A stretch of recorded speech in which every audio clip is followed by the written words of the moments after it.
Fall in love with the killer's daughter. She looks like an ordinary lovely girl, a simple and sweet innocent girl. Pero aware si Luke kung ano talaga ang tunay na pagkatao ng dalaga. That's why she's under surveillance by him. But looking at her from a distance, watching her every move, kagaya ng marahang paghawi sa mahabang buhok, ang simpleng pagngiti o ang pag-imbay ng balakang, ang simpleng pagkilos ng mga daliri. Why does his heart beat like crazy? Why does he feels like she's taking his breath away? Then, kusa itong lumapit sa kanya, approaching him, nakikipagkaibigan, nagpapakyut, at alam niya ang dahilan. Alam ni Rizalin kung ano siya at kung ano ang pakay ni Rito. At alam ng binata na panganib ang hatid nito sa kanya, but still, he's willing to take the risk to take her with him and making her his woman, no matter what it takes. Kaya bang pawiin ng pusong umiibig ang tunay na pagkatao ng babaeng minamahal? Tunghayan natin ang love story nila Luke at Rizalin. Fall in love with the killer's daughter. What? Do you like that woman? Di ba anak siya ng isang killer? Dinig niyang wika ng iilang babae at lalaki na nag-uusap at halatang magkakabarkada ito. Ito ang palaging senaryo ng buhay ni Rizalin. Anino pa rin niyang kasalanan ng ama niya kahit pa matagal na nitong pinagbayaran ang kasalanang hindi naman ginawa ng kanyang ama. Pero napagbintangan ito. Naging usap-usapan sa social media at sa mga balita ang tungkol sa ama niya. Walang kibuni ang hindi na lamang pinansin ang bulungan ng mga kaklase niya. Ayaw niya ng gulo at mas ayaw niya magkaroon ng issue sa paaralan. Ayaw niyang bigyan ng sakit ng ulo ang mommy at daddy niya. Nasa ika-4 na taon na siya sa kolehiyo at ilang buwan na lamang ay gagraduate na siya. Uy Rizalin, huwag mo nalang pansinin ang mga kaklase natin na. Hayaan mo na lamang sila. Sanay ka naman na sa mga ganyan, diba? Kahit pa nung high school ka pa. Saad sa kanya ng kaibigan. Kaklase niya si Faye. Don't worry, Faye. Sanay naman ako eh. Wika niya sa kaibigan, saka siya bahagyang ngumiti dito. Sa loob ng classroom ay tahimik lamang siya at sa likuran naman niya ay naroon ng kaibigan niyang si Faye. Napaangat ang mukha niya nang batuhin siya ng papel sa mukha. Tiningnan niya ang gumawa niyon. Si Hailey, ang malditang kaklase niya at pinakabuli sa lahat. Nang hindi niya pinansin ang pagtapon ng papel nito sa mukha niya, ay nagkatawanan ang mga estudyante doon except kay Faye na kaibigan niya. Hey! Don't tell me na may balak ka rin sa akin at ipapatay mo ako sa daddy mo, Rizalin. Patuyan itong saad sa kanya saka ito lumapit. Hindi na lamang niya sinagot ang babae dahil ayaw niya ng gulo, pero sadyang sinasagad na talaga siya nito. Dahil this time, hinila nito ang mahaba niyang buhok. Are you deaf? Or baka naman takot ka lang sa akin? Saan ito sa kanya? Saka ito humalakak na malakas. Stop it, Hailey!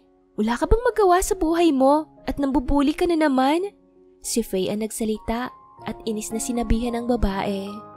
Os, bakit mo siya kinakampihan ha, Faye?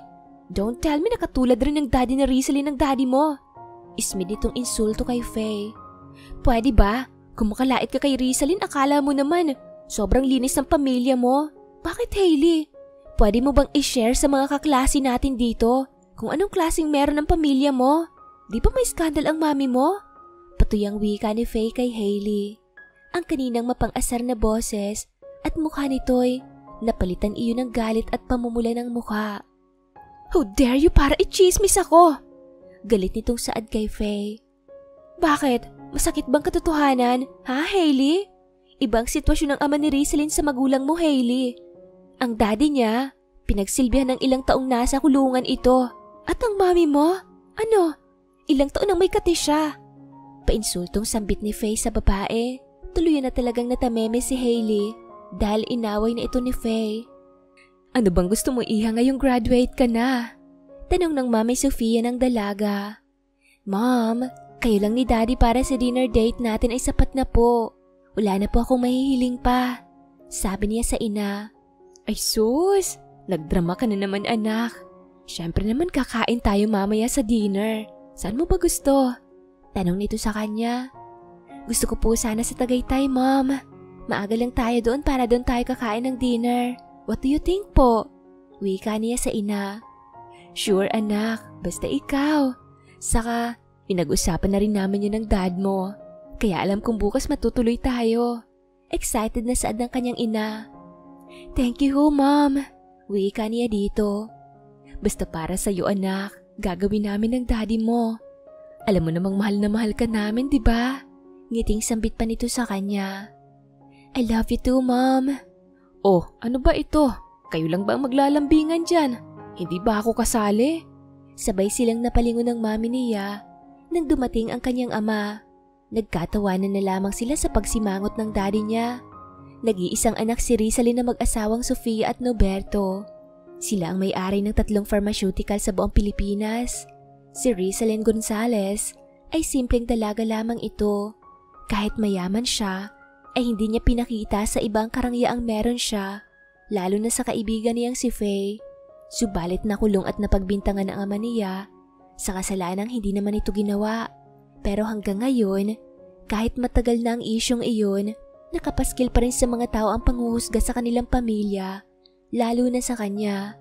Matagal niyang tiniis ang pambubuli ng mga kaklase niya noong high school at hanggang nakagraduate siya. Pero kahit ano ang sabihin ng ibang kaklase niya, may mga taong naroon lamang para sa kanya. Mabait at hindi mapanghusga. Si Faye lamang iyon. Kahit galing ito sa mahirap na pamilya, ay totoong tao ito. Never nitong pinakita sa kanya na natakot ito. At ngayong graduate na sila, mananatiling magkaibigan pa rin naman sila. I love you, Daddy. Wika ng dalaga sa ama. Thank you, anak ha. Dahil kahit alam namin ng daddy mo na maraming nambubuli sa'yo sa school, pero tiniis mo iyon. Kahit pa alam mong nasasaktan ka na sa mga sinasabi nila. Saad ng daddy niya sa kanya. Dad, hindi ko ho sila pinatulan. Saka sanay naman na po ako eh. At alam ko po na hindi totoo yon. At napagsilbihan mo na rin ito na matagal na panahon. Wika niya sa ama. Maraming salamat anak ha. Sorry sa nagawa ko. Han, you don't have to. Wala kang kasalanan. Na-frame up ka lang, kaya ikaw ang napagbintangan. Pero wala na, Han. Sinira na nila ang reputasyon ko. Pasensya na talaga. Malungkot nitong sambit sa amin. Pero pinatunayan mo naman sa amin at sa lahat, Dad, na hindi totoo yun, di ba? Wika niya sa ama. Oo, anak. Pero maraming hindi naniniwala sa akin. Malungkot pa rin itong sambit. Hindi mo na kailangan pang patunayan sa lahat, Daddy. As long as nagsakripisyo ka at pinagsilbihan mo, wala ka nang dapat pang patunayan. Nakangiting wika niya sa ama. She's right, Han. Kaya wag mo nang isipin sila. Dahil para sa amin, wala namang katotohanan yun eh. Sigundang saadin ng kanyang ina, sa kanila niyakap ng mahigpit ang daddy niya. Mom, are you okay? Tanong ng binata sa ina. Paano ko magiging okay, Luke? Ganung nakalaya ng mga taong pumatay sa daddy mo. Do you think magiging okay pa ako? Umiiyak na wika ng kanyang ina. Pero Mom, pinagbayaran niya ng ginawa niya kay Dad. And yet, napatunayan niyang wala siyang kasalanan. Bakit hanggang ngayon hindi ka pa rin makapag-move on? Saad niya sa ina. Hindi ako kailanman makakapag-move on, Luke. Sobrang sakit sa akin ang nangyari sa daddy mo. Hindi ko makakalimutan yun. Sabi nito sa kanya. But Mom, napagsilbihan na ho ng taong yun ang lahat. No! I need him to die. Ayoko nakikita siyang gumagala-gala. Gayong ang daddy mo ay kalansay na ngayon. Do you think ganun lang kadaling mag-move on? Ha, Luke? Naririnig mo ba ang sarili mo? Malakas na boses na saad ng kanyang ina. Patuloy pa rin itong umiiyak. Mom, calm down. Ang ibig ko lang pong sabihin ay tama na. Dahil matagal na yon at naipakulong na ninyo siya. He already paid in jail. Sa tingin niyo po ba gugustuhin ng daddy na magalit kayo ngayon? Wika niya sa ina. No, basta para sa akin, kriminal pa rin siya. Pinatay niya ang daddy mo. Now, gusto kong mag-imbestiga ka, Luke. Do this for your father at para na rin sa akin. Gusto kong makitang muli na nasa kulungan ang Noberto na yon. May diing utos nito sa kanya.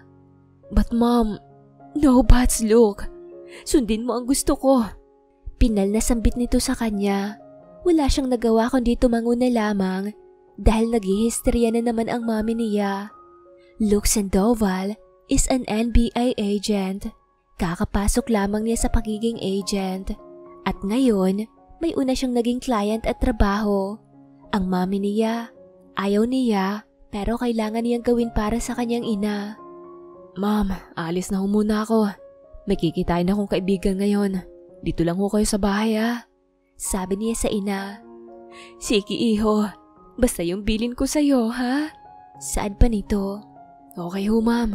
Sagot pa ng binata sa ina. Humalik muna siya sa pisngi ng ina. Saka siya lumabas sa main door at nagtungo sa kotse niya sa garahe. Sa isang restaurant siya nagtungo. Habang naghihintay siya sa kaibigan niya, ay hindi sinasadyang may nakita siyang dalawang babaeng nagtatawanan. Maganda ang isang babae pero mas nakaagaw ng pansin ang babaeng kiming ngumingiti sa kasama nito.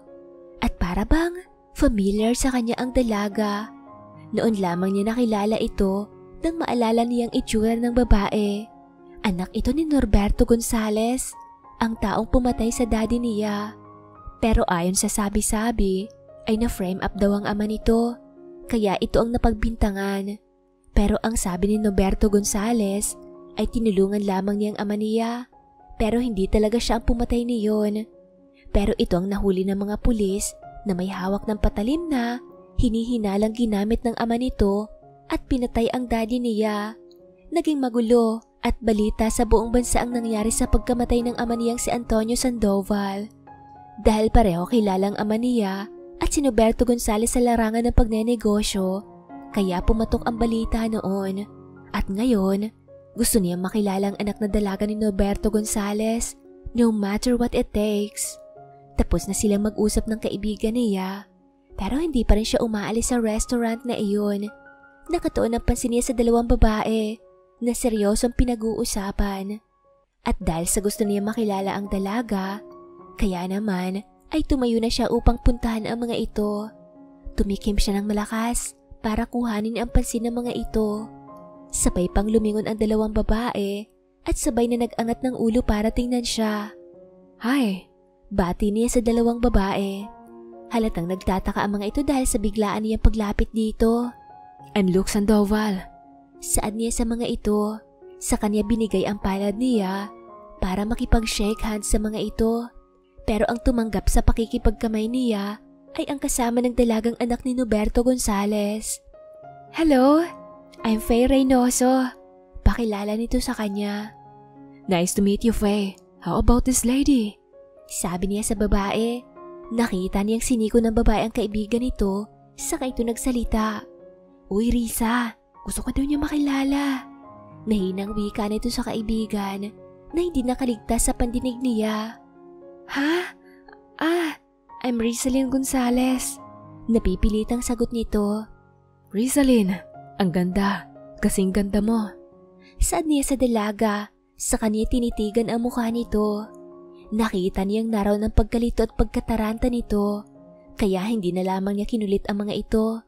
Alam niya sa sarili niya na alam ng dalaga kung sino at ano siya, kaya siguro naraw ng pagkagulat ng dalaga sa biglaan niyang paglapit dito. Anyway, aalis na ako. By the way, nice to meet you girls. Sabi niya sa mga ito. Nice to meet you din.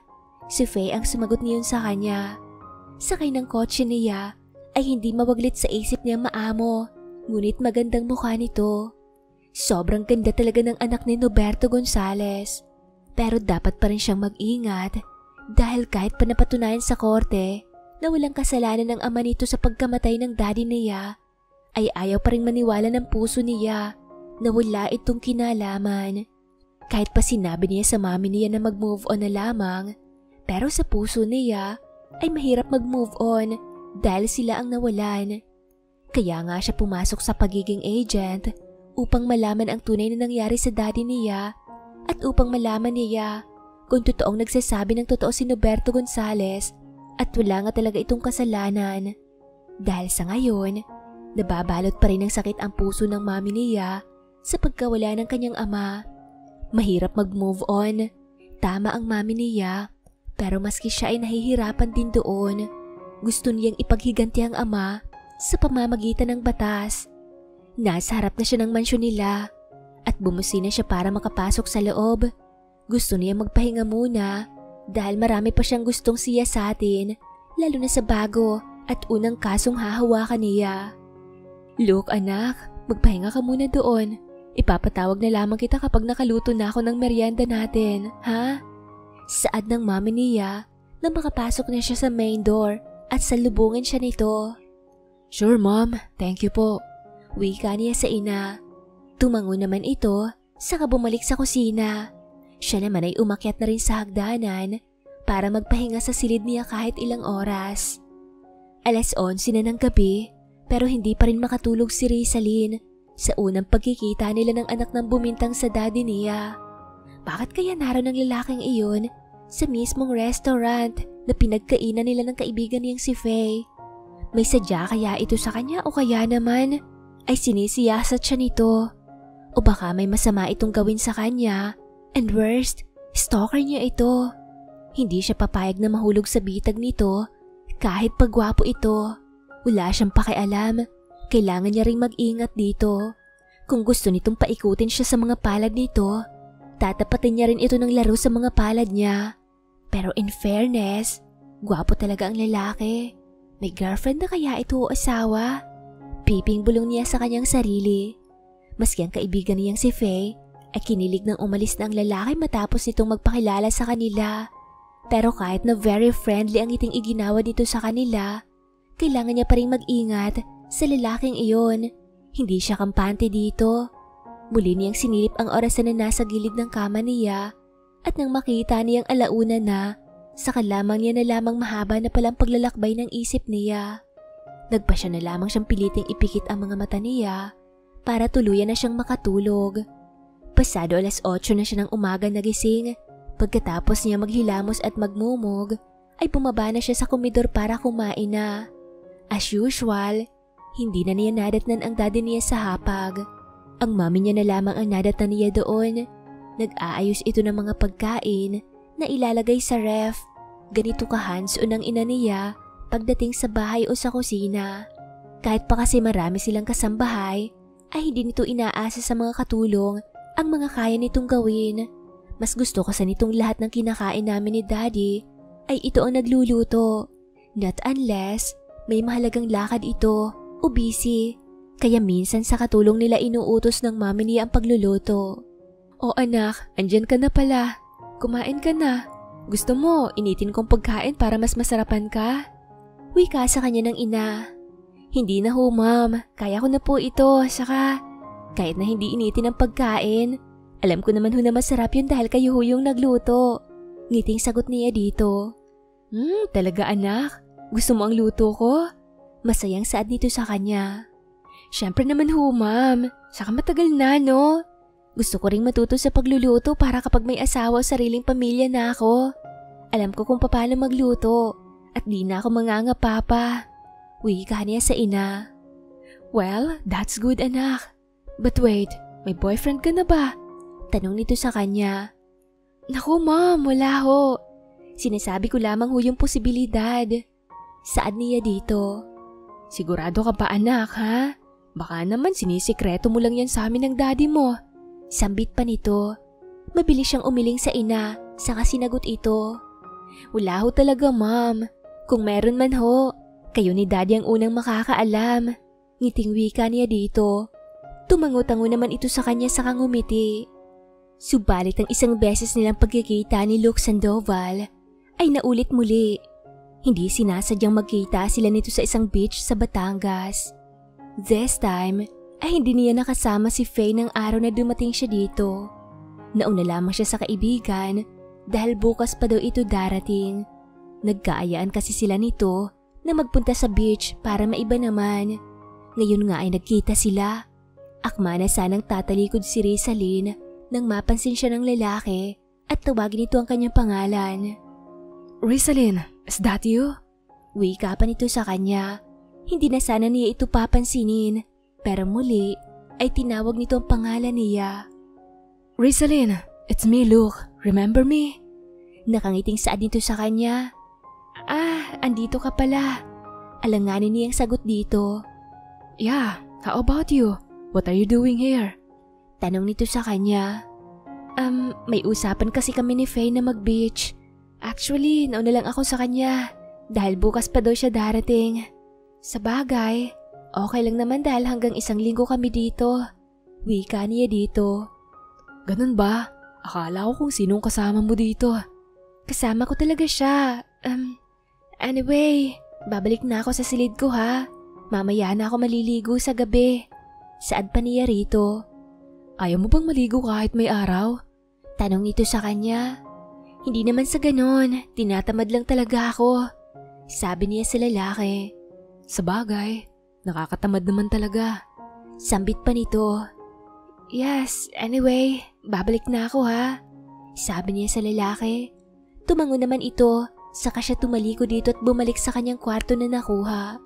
Dahil maalinsangan ng panahon, ay nagpa siya si Rizalyn na bumaba na nakasuot ng two-piece na pinatungan niya ng roba.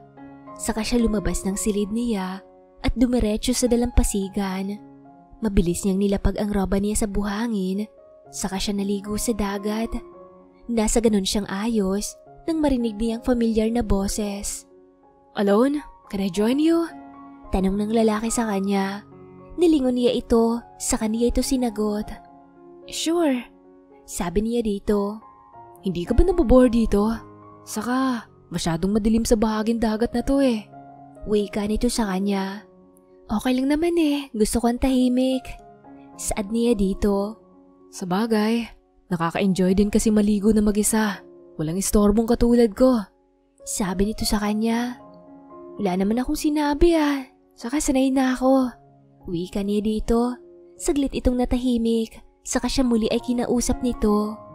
Mabuti naman pumayag ang parents mo na pumunta ka dito. Sambit niya dito. Oo naman. Saka kasama ko naman si Faye. Sabi niya sa lalaki. Sa bagay, pero wala pa naman siya dito, di ba? Saad nito sa kanya. Darating din yun bukas. Hindi akalain ni Rizalyn na naging kampante na siya sa pakikipagkwentuhan dito. Malalim na ang gabi, kaya nauna na ring tumayo at nagpaalam sa kanya si Luke. Sa banyo ay laman pa rin ng utak niya ang pag-uusap nila ng lalaki. Tama nga ang kanyang hinala. Anak ito ng taong nambintang sa daddy niya. Ayaw niya rin sanang makausap pa itong muli hanggat maaari. Ang kailangan niya ay dumistansya dito. First time niyang uminom na gabing iyon at kasama na niya si Faye. First time din niya makatikim ng alak. Anak mayaman siya pero never pa siyang nakatikim ng ganon. Para kasi sa kanya, hindi magandang tingnan uminom ang underage pa. Ngayon ay graduate na siya at nasa tamang edad na rin siya. Malalim na ang gabi at lasing na rin si Faye. At siya ay hilong-hilo na rin. Tuluyan na rin nakatulog si Faye sa suite nila. Pero siya, kahit lasing na, ay tila ayaw pa niyang matulog. Kaya nagpa siyang magpunta muna sa dalampasigan para magpahangin. At sa madilim na gabing iyon ay nag-iisa siya. Ilang oras yata siyang naroon sa tabing dagat habang nagmumuni-muni. At nang magpasya na siyang tumayo para pumasok sa suite niya, ay nakasalubong niya si Luke Sandoval. Iiwasan niya sana ito pero nahawakan na nito kaagad ang braso niya. Muntik pa siyang mabuwal sa dibdib nito kung hindi siya nahawakan ito sa bewang. Pumiksi siya. Hanggat maaari ay ayaw niyang mapalapit dito o makausap man lang ito. Pero bakit? Tila ito ang naghahanap ng paraan para magkalapit sila. Bitawan mo nga ako! Utal niyang wika dito. Why I have this strange feeling na iniiwasan mo ako, Rizalyn. Why are you avoiding me? Tanong nito sa kanya. What? Ano bang pinagsasabi mo? Muli niyang tanong. Naamoy na rin niya mabangong hininga nito na humalos sa alak nitong nainom. Oh, come on, Rizalyn. Why are you avoiding me? Pwede ba? Wala akong dapat ipaliwanag sa'yo or sabihin dahil hindi naman tayo close or magkaibigan. Really? So, bakit mo nga ako iniiwasan? Giit pa rin itong tanong sa kanya. Pwede ba bitawan mo ako at... Nanlaki ang mga mata niya na bigla siyang kuyumusin ang halik nito sa labi. Tinangka niyang manlaban at kumawala sa mahigpit nitong yakap sa kanya. Pero tila bakal ang mga braso nito na nakapulupot sa kanyang bewang. Ang panlalaban niya ay tuluyan ng nalipad ng hangin at dahil nakainom din siya ay mabilis na nag-init ang kanyang katawan. Bago iyon sa kanya, pero paano niya pipigilan o aayawan ang halik ng lalaking ito na tila mas lalong nakakalasing hanggang sa naramdaman niyang umangat siya sa buhanginan at dinala siya nito sa suite ng lalaki at doon inangkin siya ng binata na walang pag-aalinlangan. Kahit masakit ang gitnang bahagi niya, pinilit niyang tumayo at lumabas ng suite na iyon. Nahihiya siya sa kanyang sarili. Nahihiya din siyang malaman ng kaibigan niya at nakapagdesisyon na rin siya. Hindi na niya tatapusin ang 1 linggong bakasyon na iyon dahil ayaw na niyang makaharap muli ang lalaki. Para sa kanya ay kaaway ito dahil anak ito ng taong nagpakulong sa daddy niya. Umuwi na tayo, Faye. Agad na wika niya sa kaibigan ng magising na ito. Kumunot ang noo nito at tumingin sa kanya na may pagtataka. Saka ito nagtanong, "Ano? Risa naman. Kakarating ko lang kahapon, no? Tapos ngayon uuwi na tayo. Are you okay? Kung galit ka sa akin dahil iniwan kita sa inuman kagabi. Sorry naman. Nalasing na kasi ako eh." Saad nito sa kanya, "Hindi ganun, Faye. Basta, kailangan na nating makaalis ngayon. Sa ibang araw na lamang natin ituloy ang bakasyon natin." Wika niya rito. Pero, please, I'm going home now, Faye. Masama talagang pakiramdam ko. Alam mo namang first time kong uminom kagabi, diba? Pagkakaila niya, kailangan niyang gumawa ng paraan para makonvince niya ang kanyang kaibigan at mukhang naniwala naman ito dahil pumayag na rin ito sa wakas. Ay, sige na nga. Kung hindi lang talaga kita kilala, baka isipin ko na may tinatakasan ka. Saad nito na umiiling-iling pa. Hindi na lamang siya kumibo sa sinabi nito. Inayos na lamang niyang gamit niya, saka sila lumabas ng suite na iyon at umalis sa lugar na iyon. Nagising siyang wala na sa tabi niyang dalaga. Kahit pa nakainom siya kagabi, pero alam niya ang nangyari. May nangyari sa kanila ng babae at siya ang nakauna dito. May sayang nadarama ang puso niya sa kaalamang iyon. Pasipol-sipol pa siyang tumayo at nang makita niyang pulang mancha sa kobre kama niya ay mas lalong naging maganang pakiramdam niya at muling sumipol hanggang sa loob ng banyo at naligo na. Balak niyang kausapin ng babae at sabihin dito ang tunay niyang nadarama at kailangan din niyang ipakilala ang dalaga sa mom niya at kung magalit man ito'y wala na siyang magagawa. Basta iyon ang gusto niya. Mahal na niya ang dalaga. Mabilis niyang tinapos ang paliligo. Saka siya nagbihis at lumabas sa suite saka pinuntahan ang suite ng dalaga. Pero ganun na lamang ang panlulumo niya nang walang makitang tao roon. Lulugo-lugo siyang bumalik sa suite niya at nagpasya na lamang siyang bumalik sa Maynila para simulan ang mga balak niya. Look, iho, kumusta ang investigasyon mo? Nalaman mo na bang totoo na ang Gonzales na yun ang dahilan ng pagkamatay ng daddy mo at binayaran lamang nilang batas para masabing inosente ito? Saad ng kanyang ina. Based on my investigation ho, wala ho talagang kasalanan ng mga Gonzales, mom. At talagang naroon lang ito para tulungan sana ang daddy. Pero huli na ang lahat dahil wala na itong buhay. Wika niya sa ina. According to his investigations, talagang walang kasalanan si Gonzales sa pagkamatay ng dad niya.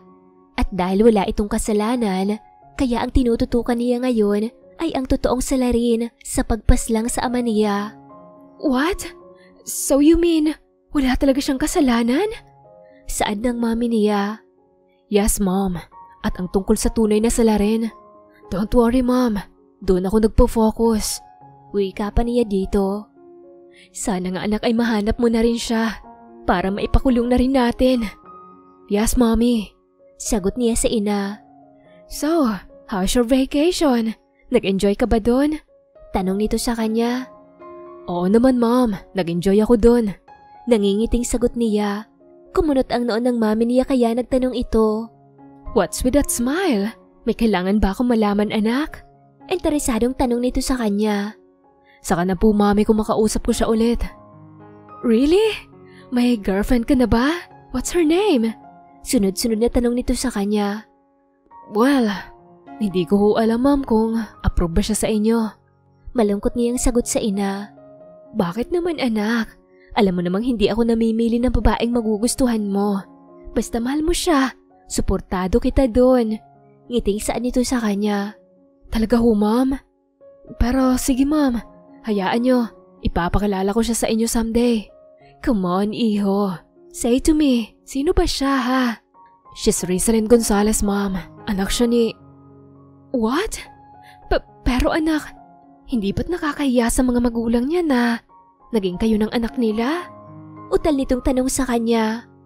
Hindi pa naman kami, ma'am. But I think I fell in love with her. Okay lang po ba sa inyo, ma'am, kung siyang gusto ko? Tanong niya sa ina. Sinabi ko na sa iyo, anak. Hindi kita pakikialaman sa mga desisyon mo o kung sino ang gustuhin o mahalin mo. Pero ang tanong, gusto ka rin ba niya, anak? Liligawan ko po siya, mami. Ikaw ang bahala, anak. Basta unahin mo munang mag-approach sa parents niya bago siya. Dahil alam mo naman ang namagitan sa pamilya nila at sa atin. Saad pa nito? Okay ho, ma'am. Sagot niya sa ina saka siya nagpaalam dito na aakyat na muna sa kanyang silid. Ay, kanina pa ako salita ng salita dito pero parang wala ka sa sarili. Are you okay? Tanong sa kanya ng kaibigan niyang si Faye. Ha? Okay lang ako, may iniisip lang. Pagkakaila niyang sagot dito. Ganun ba? Ano naman ang iniisip mo? Makulit na tanong nito. Wag mo nang alamin pa, saka hindi naman yun importante. Wika niya sa kaibigan. Sigurado ka ba? Baka kung ano na yan ha? Okay lang talaga ako, Faye. Wag mo na akong alalahanin pa. Kumain na lang tayo. Pag-iiba niya ng paksa. Sige, sabi mo eh. Kibit balikat pa nito. Kasalukuyan silang kumakain ng merienda sa bahay nila Faye habang nanonood sila ng palabas. At hindi sinasadya ay biglang nag-cut ang pinapanood nilang drama at may news na biglang lumabas. Nanlaki ang mata niya nang makitang taong suspect sa pagkamatay ng taong dahilan ng pagkakakulong ng daddy niya noon. So, tama nga ang sinabi ng daddy niya sa korte at media noon na hindi itong salarin sa pagpaslang. Uy, Rizalyn! Nahuli ng totoong suspect! Ngayon ay mas malinis ng pangalan nyo at hindi ka naman bubuli ulit ng mga dating classmates natin. Naalala mo pa nun kung paano kanila ibuli? Ngayon, sila naman ang mapapahiya dahil sa mga pambibintang nila sa daddy mo. Saad ni Faye sa kanya.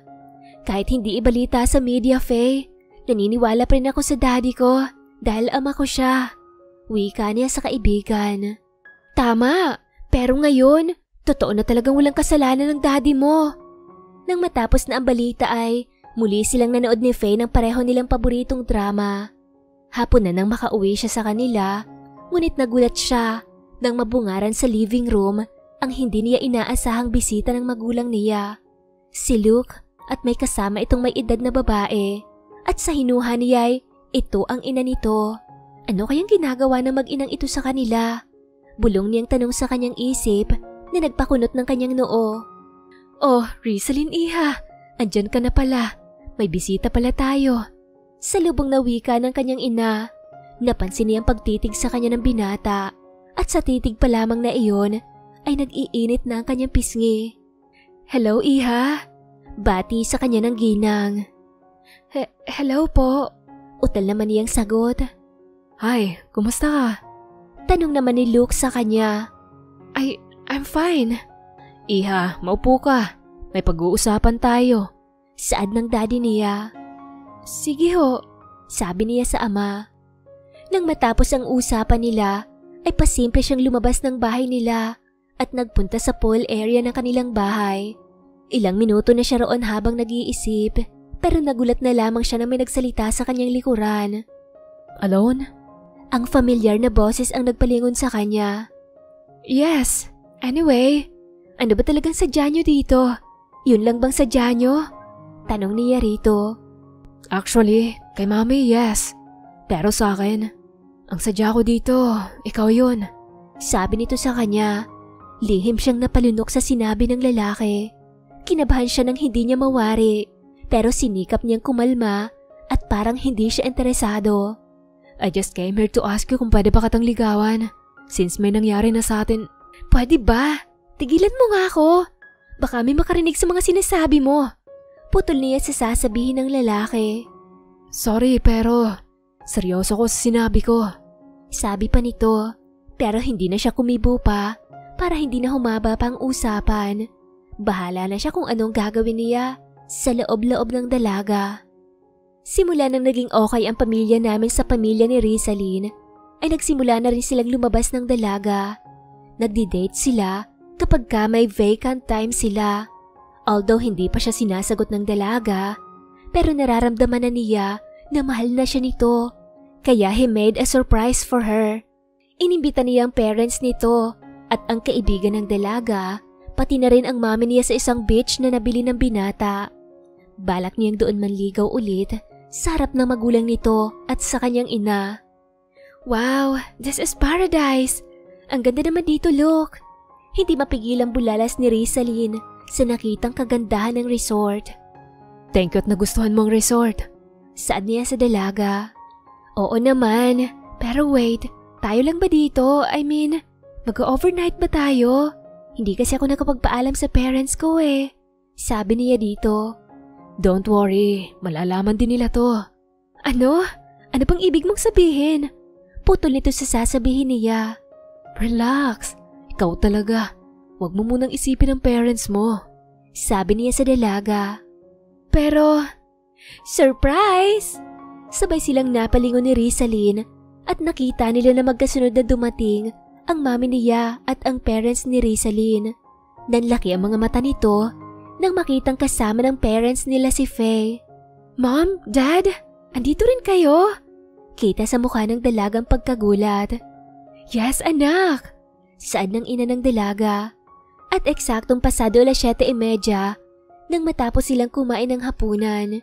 Ginawa na nga ni Luke ang balak niya. Agad siyang lumuhod sa harap ng dalaga na nagtatanong ang mga matang nakatingin sa kanya. Rizalyn, sarap ba ng mga magulang natin? Hindi mo pa ba ako sasagutin? Tanong niya sa dalaga. Tumayo ka nga dyan. Please, say yes. Sana sagutin mo na ako, Rizalyn. Putol niya sa sasabihin sana ng dalaga. Saglit itong hindi nakaimik bago ito nagsalita. Kung seryoso ka talaga sa plano mong panliligaw sa akin. Yes, Luke. Sinasagot na kita. Uy ka ni Rizalyn sa kanya. Thank you, Rizalyn. Pangako, baka mamahalin kita. Thank you, Luke. Ngiting saad din sa kanya ni Rizalyn. Lumipas ang 5 buwan nilang pagiging magkasintahan, ay nagpropose na ang binata sa kasintahan na magpakasal na sila. Walang pasidlan ang tuwang nadarama nila dahil malapit na rin silang ikasal. Alam ni Luke na marami pa silang kakaharaping pagsubok ni Rizalyn, pero handa nilang harapin iyon nang magkasama. Maraming salamat po sa inyong pakikinig. Samahan niyo ako sa mga susunod pang bagong kwento. Hanggang sa muli!